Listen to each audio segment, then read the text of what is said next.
আসসালামু আলাইকুম। আশা করি আপনারা সবাই ভালো আছেন। সবাইকে স্বাগত জানিয়ে শুরু করছি অফ পেজ এসইওর যে ধারাবাহিক ক্লাস আমি আপনাদের দিচ্ছিলাম তার আজকের পর্ব। তো আজকের পর্বে আমি আরেক কিছু থিওরি বাকি আছে, সেই বিষয়গুলো নিয়ে সম্পর্কে আলোচনা করব। তো মূল আলোচনা শুরু করব তার আগে যদি আপনি আমার চ্যানেলে নতুন হয়ে থাকেন তাহলে আমার চ্যানেলটি সাবস্ক্রাইব করতে ভুলবেন না, আর যদি অলরেডি সাবস্ক্রাইব করে থাকেন তাহলে আপনাকে অসংখ্য ধন্যবাদ। তো আরেকটা বিষয় সেটা হচ্ছে যে অফ পেজ এসইওর আগের ক্লাসগুলো যদি না দেখে থাকেন তাহলে আমার চ্যানেলের প্লেলিস্টে গিয়ে অবশ্যই দেখে আসবেন, তাহলে আজকের ক্লাসটা বুঝতে অনেক সুবিধা হবে এবং একই সাথে যে প্র্যাকটিক্যাল আমি দেখাবো সেটাও অনেক খুব সহজভাবে শিখতে পারবেন। তো গত ক্লাসগুলোতে আমরা এই বিষয়গুলো দেখে এসেছিলাম, যেটা কোর্সের আউটলাইনে আপনারা দেখছেন। আজকে যে বিষয়টা নিয়ে আলোচনা করব সেটা হচ্ছে যে কিওয়ার্ড রিসার্চ সম্পর্কে একটু আইডিয়া দেবো আপনাদের এখান থেকে। যদিও কিওয়ার্ড রিসার্চ সম্পর্কে এখানে কিছু আলোচনা করব, যদি বিস্তারিত জানতে চান আমার চ্যানেলে প্লেলিস্ট আছে কিওয়ার্ড রিসার্চে, সেখান থেকে বিস্তারিত দেখে আসতে পারেন। এখানে অল্প বলার কারণ হচ্ছে না হলে এই যে অফ পেজ এসইওর ক্লাসটা এটা অনেক বড় হয়ে যাবে বা ভিডিওটা অনেক বড় হয়ে যাবে, তো এই জন্য আমি একটু শর্টে আপনাদের এটা বলে দেবো।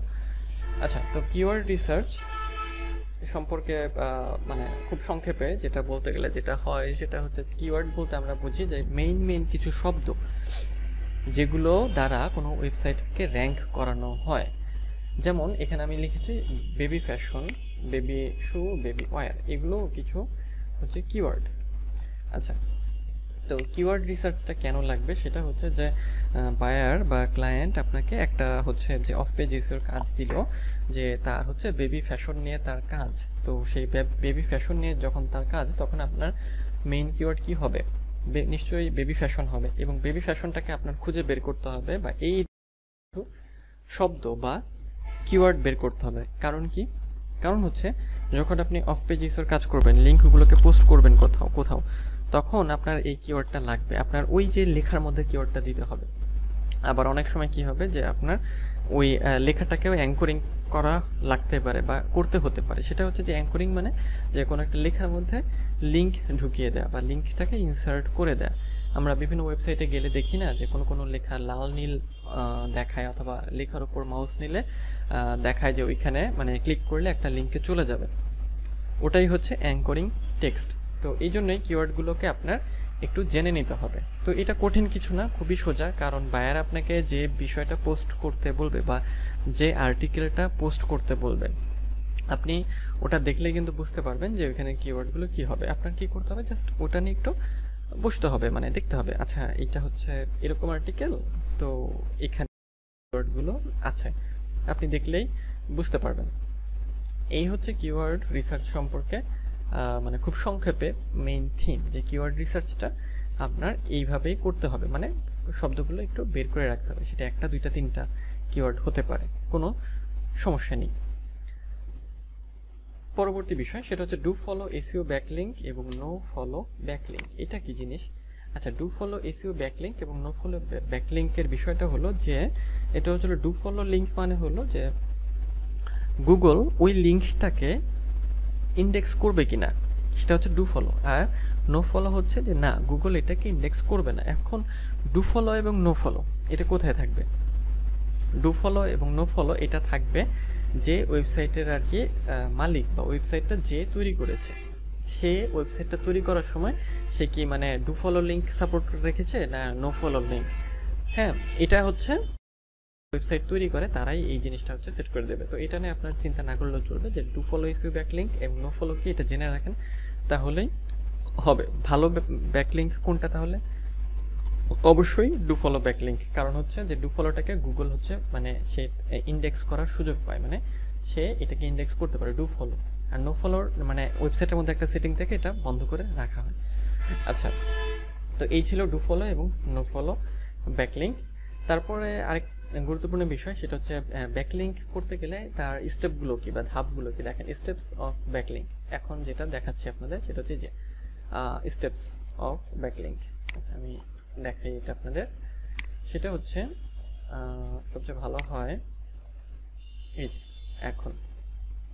আচ্ছা, ব্যাকলিঙ্ক করতে গেলে কি কিছু ধাপ পার করতে হয়, সেটা হচ্ছে প্রথমত দেখেন রেজিস্ট্রেশন, দ্বিতীয়ত অ্যাকাউন্ট ক্রিয়েট, তারপর আর্টিকেল পোস্ট। তো এইখানে রেজিস্ট্রেশন আর্টিকেল ক্রিয়েট, এখানে রেজিস্ট্রেশন বলতে যে ব্যাকলিঙ্কের ক্ষেত্রে আমরা ব্যাকলিঙ্ক কোথায় করব, আমরা বিভিন্ন ভালো মানের ওয়েবসাইটে, মানে যে ওয়েবসাইটে ডি এর মান বেশি, ডোমেইন অথরিটির মান বেশি, সেই সব ওয়েবসাইটে আমরা আমাদের ক্লায়েন্টের লিঙ্কটাকে সাবমিট করে আসব।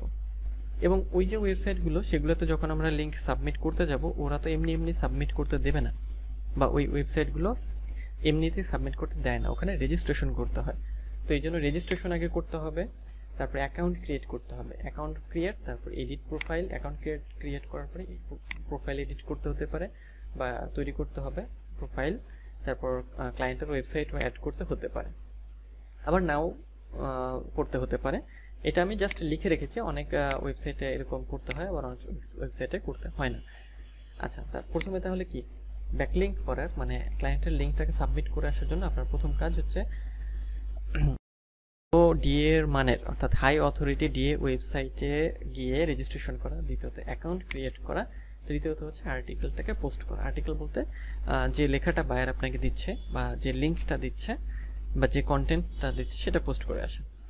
দেখেন আর্টিকেল পোস্ট, এখানে লিখেছে আবার post, submit, add post, write article, submission.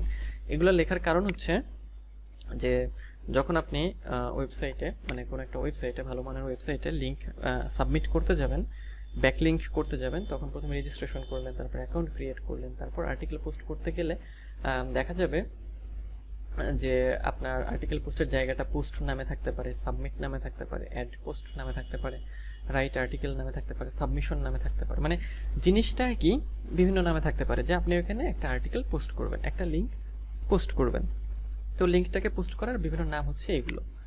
আচ্ছা, একই রকমভাবে এখানে অ্যাকাউন্ট ক্রিয়েটের যে বিষয়টা, তো অ্যাকাউন্ট ক্রিয়েটের বিষয়টা থাকতে পারে, যেমন হচ্ছে এডিট প্রোফাইল অথবা ক্লায়েন্ট ওয়েবসাইট অ্যাড, এই বিষয়গুলো থাকতে পারে। তো ঘুরিয়ে ফিরিয়ে একই জিনিস, বাট একটু অন্যরকমভাবে, এই জন্যে আমি এটা লিখে দিয়েছি আপনাদের বোঝার সুবিধার জন্য।